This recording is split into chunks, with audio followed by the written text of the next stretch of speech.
All right, everybody. I'll turn it over to Griff, and we'll open the floor for questions.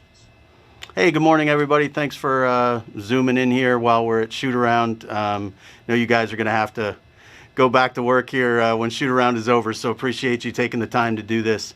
Hey, trade deadline's an interesting time in every city in the league, and I think for us, this was one where we're really trying to take the measure of how good we truly are. And how good we truly aren't. And I think where we sort of landed during this trade deadline is while we're 5 games under 500 and we're certainly not where we want to be on the season, we are 13th best in the league in scoring differential in the whole league, and we're 8th best in the West.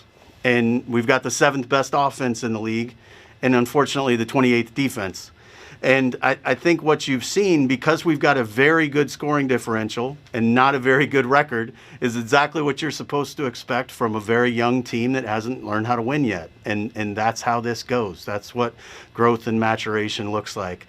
Losing the Portland game, a game that we snatched defeat from the jaws of victory, is a game that you've got to get if your record's going to reflect how well you played in the game.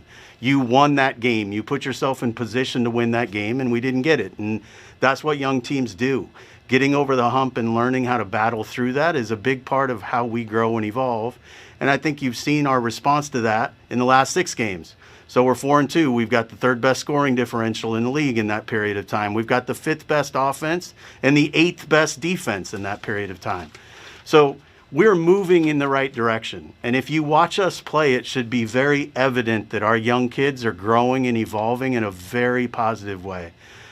We can get into specific players if you want to ask questions about them, but I will tell you that everybody that's playing consistent minutes on our rotation right now is living up to the expectations we have for them in terms of their growth and evolution as young players. And I think that's something that is really, really important. We went into trade deadline believing that in all likelihood, continuity was the best thing for us in terms of continuing that growth and maturation process. Having said that, if we could have done something to significantly upgrade the team, we certainly would have liked to have done that. And I think we were very aggressively looking to do that. And what we did do, and what we were very happy to do, is add 2 guys to our roster, and James Johnson and Wes Iwundu, that are extremely competitive, defensive-oriented players. I mentioned earlier we were 28th in defense on the season, and while we have turned the corner a little bit there, being 8th in the last 6 games, it's certainly not something where we believe we have anywhere near enough grit and edge on that side of the court, and both of these guys have that. Wes, in the form of a very young, developing kid himself, who's far from a finished product, and James Johnson, who has proven over the breadth of his career that he can guard multiple positions, having actually defended 3s, 4s, 5s, and he is an offensively very capable player as well. So we're excited about what he may be able to offer the rotation. Lastly, I would just like to say that in J.J. Redick and Nicolo Melli, we traded 2 players that we love as human beings, had a very, very full and rich experience with. We enjoy JJ a great deal on a human level. I, for one, will continue to listen to the podcast. Putting him in a highly competitive and contending environment was very important for us. And Nicolo is in a situation where he's going to be well embraced by his team. And so we thank them for their contributions to us as well, and felt like because they were not currently rotational pieces for us, we needed to do what we could to improve on the defensive side of the ball. And with that, I'll open it up to any questions you have. Hey, Griff, Christian Clark here. When you look at the defense as a whole, why do you think it's just not where you thought it was going to be coming into the season? Well, I think there's a lot of things, frankly, Christian, that contributed to that. One, we're really young, and we probably didn't give this coaching staff that had 2 full weeks to get ready for training camp before the NBA turned the season around 6 weeks earlier than we expected. We didn't give them quite enough defensive versatility in the lineup, and I think we've left them a very, very difficult hand to play as we entered the season. And then the season itself has made it difficult for everyone. It's the lack of practice time is one thing. The condensed schedule and the number of games coming one on top of the other has been a problem. But all of that compounds on a human level because we're very young. And so I think it's been something where we've been learning on the fly, and unfortunately there's just hasn't been the time to right the ship in between games.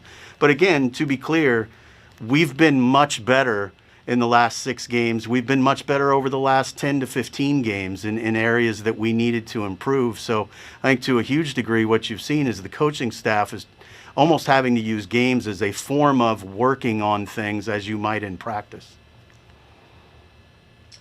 Hey, what's up, Griff?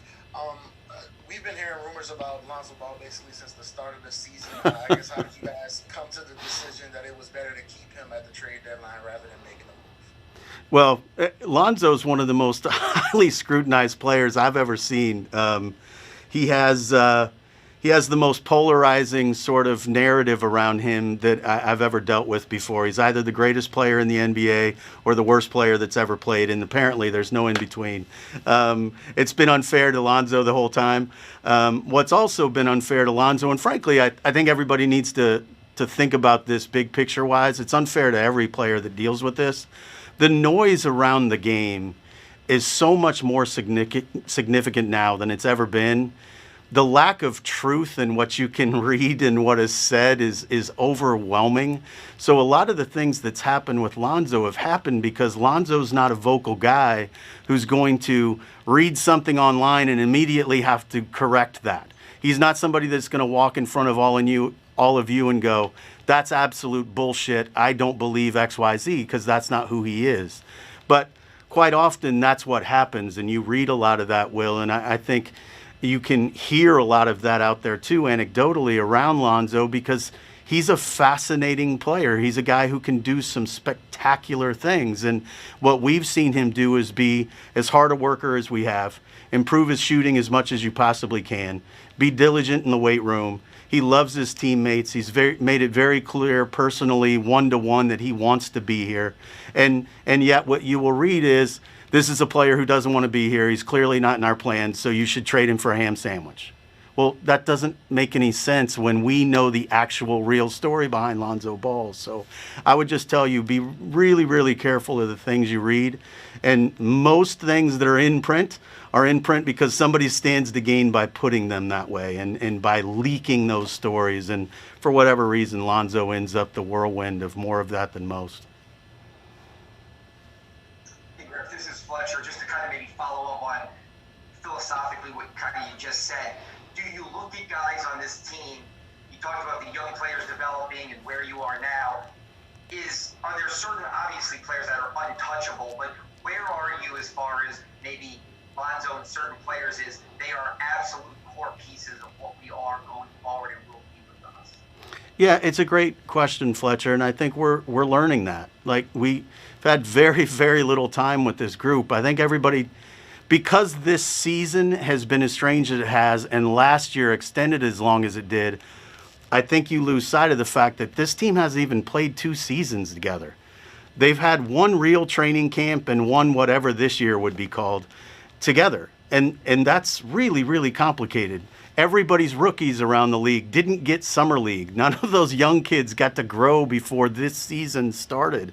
So this has been an incredibly compressed period of time. So to say that we know exactly what we are or what we have would be disingenuous. I can tell you, I don't believe at all in the concept of untouchables, and I never have. I said this when we were in Cleveland and LeBron James was on the team. And everybody would say, so you would trade LeBron James? I said, I didn't say that. I said, I don't believe in the notion of untouchables.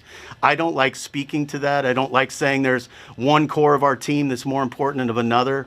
I think you can look and see that you would have to make some offer that would knock people down with a feather for an awful lot of guys on teams' rosters around the league. And you just have to assume that if the right time and the right fit is available, you can upgrade your roster. And when it's time to do that, you do that. Griff, kind of following up on what Fletcher said there, you had gotten whatever 30-ish games to watch Lonzo and Zion and Brandon play together that you didn't get a lot of last year. Mm-hmm. It's been great offense, bad defense, great wins, and bad losses. Is it difficult to assess? How do you assess it to this point? And what does it kind of give you as you move into the rest of the season, into the summer, where there's a lot of decisions that still have to be made? Yeah, I think we have been fortunate to watch, 30 games or so of that trio together, and I think they've shown incredible flashes of being a special group. I think we've also shown incredible flashes of being very disappointing, particularly on the defensive end. But I would say Lonzo consistently is above average defensively. I think what we've had as a group is a very difficult time schematically, getting everybody on the same page. Because we are so young and tend to be a very quiet team as a young team, I think communication's been an issue along the way that extends beyond those three guys. So to put the onus on those three for how good a team can or can't be being built around those three in a time like this is really unfair. So we're excited. We've seen flashes of very positive things, and we've seen things that are alarming. So we'll just continue to watch that as we grow along. Hey, Griff. I know there was a lot of talk surrounding where JJ would end up getting sent, whether it was someplace back close to home for him. You guys obviously sent him to a team that's in the playoff hunt. Can you just talk us through the decision to send him to a team that's in that race and not necessarily closer to where he is? Sure, Andrew. I think in JJ's situation, we spent the vast majority of the year trying to put him specifically where his family was. This is all because of the COVID situation. It's an unprecedented year and a half in everyone's life. So to think that basketball players who are just human would be any different is unfair to them.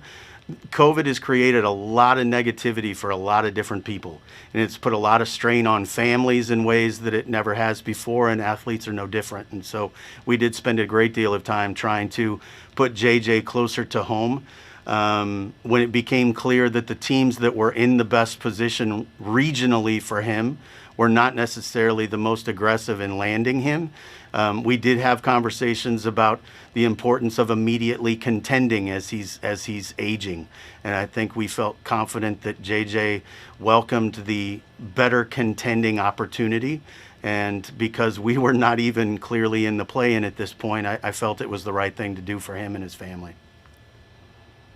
Griff, I know Zion's background as a point guard is something you've talked about a lot since you've been here. Has the success you guys have had offensively, letting him be the lead ball handler for the past 2 months, changed the way you've thought about just building this team in the future? Not really. I suppose, Christian, it has in terms of how quickly it's revealed itself, but not really in terms of what we expected Zion was capable of when we brought him in. Zion had always played point guard throughout his career. I know he shared that with many of you. Zion doesn't have native big man tendencies. So when you think about a lineup that would have him be, by way of example, a center, it takes him away from what his native instincts have been. He grew up as a guard. He doesn't have the natural defensive paint dominance of, I own this piece of land, and if you come here, I will challenge your shot and go vertical. That's not what he does. He played as a guard. So you'll see when we switch and he moves laterally, he's much more comfortable than when he has to play and roam from side to side in the lane. Well, that reveals itself on the offensive end as well, where this is a guy who is natively as good a playmaker for other people as you can be. His instinct on when to make the pass and where is point guard-like. But the kid is literally one of one. I think you've seen that he is the most unusual, rarest combination of traits in a basketball player. And because he's the only one like him, building around him is going to take some creativity, and it's going to take a level of risk. You're going to have to give in to the notion that he is in fact one of one. This is not a big, this is a playmaker, and you have to treat him as such. So I think that's how we're continuing to grow and evolve, and I'm grateful that Stan and his staff have put him in the positions they have to be as successful as they have, as quickly as they have. It's put more onus on us from a personnel standpoint to put more of the right pieces around him while he's playing that position. But I can say, Christian, while he's been very good at it, it's not something that surprises us. We just need to continue to lean into it. Griff, why has the game of Eric Bledsoe not translated from Milwaukee to New Orleans? Why are we seeing a different player here than what we saw there? I think a lot of things started to transpire for Eric in the bubble as well. Eric is a person who's trying to find his fit. He's trying to find his connection as a human being. And I think he's perfectly healthy. I think he's in a position where it's been hard for him to find his spots with the offense. Quite often that can feed into your defense. I think the whole situation for the last year and a half has been very, very hard on everyone on a human level. And I think being mindful of that with Eric is something that I'm trying to be very cognizant of. I don't think we can say anything specific right now about why it hasn't clicked for him as much as the fit just has not been particularly good for him or easy for him. And so we're trying always to try to find a way to make that work out better. And we know that B.I. and Zion are viewed as, the pillars of this franchise moving forward, but I guess how much are those guys involved in the discussions when you're talking these trades, or which guys are going to be a part of the future of the franchise? How much do they even have a desire to be a part of those conversations? I think those guys, like most great players, care about their teammates, and they want to know that if we're going to bring somebody to the family, they're the right kind of people. I did not talk to either of them about this trade deadline. Quite frankly, I didn't want to put them in a position where that burden was placed on them. It's not up to them as 23 and 20-year-old players to worry about doing our job. It's our job to do that, and I'm very confident that both of them trust us to do it. Hey, Griff, what's your assessment of the three most recent draft picks, Jackson, Nikhil, and Kyra? I know you kind of talked about it recently, and they've played a lot more in the last few weeks. Have you noticed improvement? Where do you kind of see them, and what do you see their role being here now without JJ going to be in rotation? Yeah, Scott, I think everyone's seen growth and improvement in Jackson Hayes, by way of example.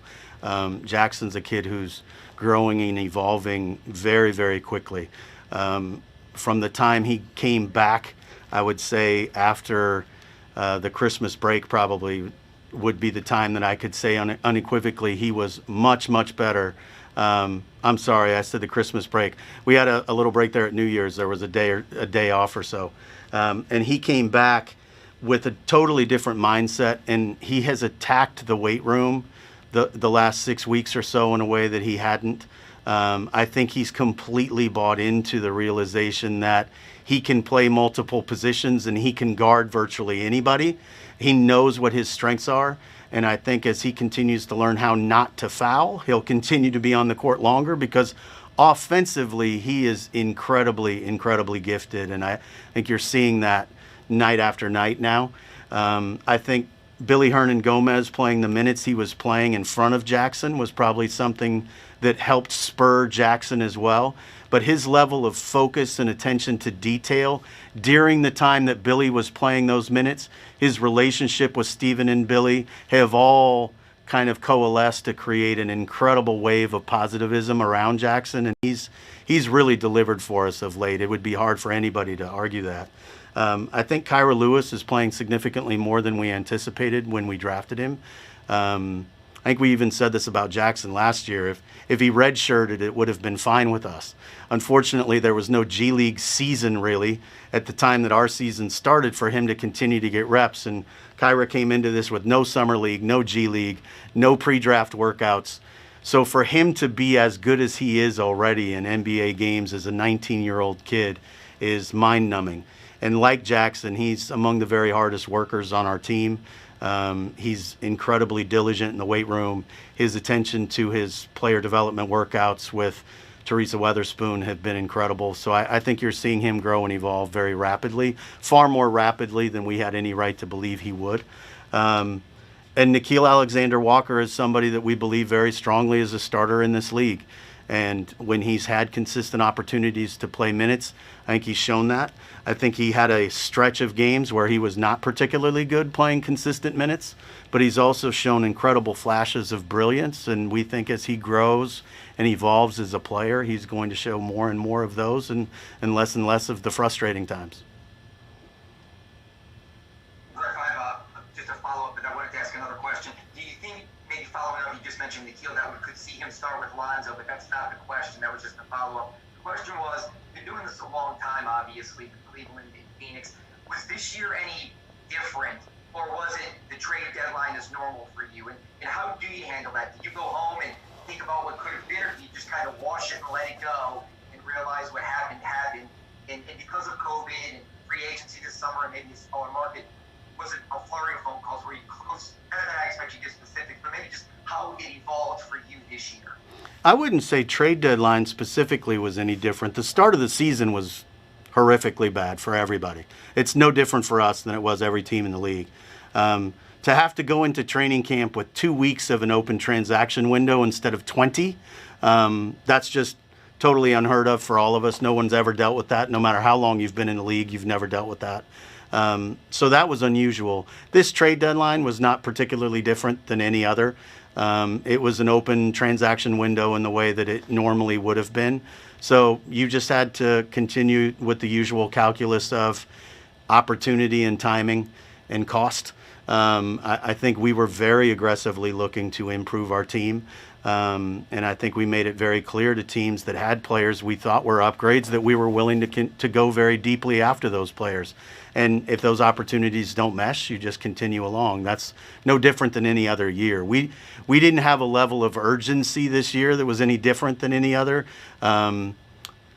We also just didn't find the right fit to get significantly better, and we're really grateful we were able to do what we did. And quite frankly, the best trades quite often are the ones you don't make. So we're comfortable where we are. Did you have another question, Fletcher, on the back of that? Sorry, I just wanted to ask about maybe seeing Nikhil and Lonzo potentially more together.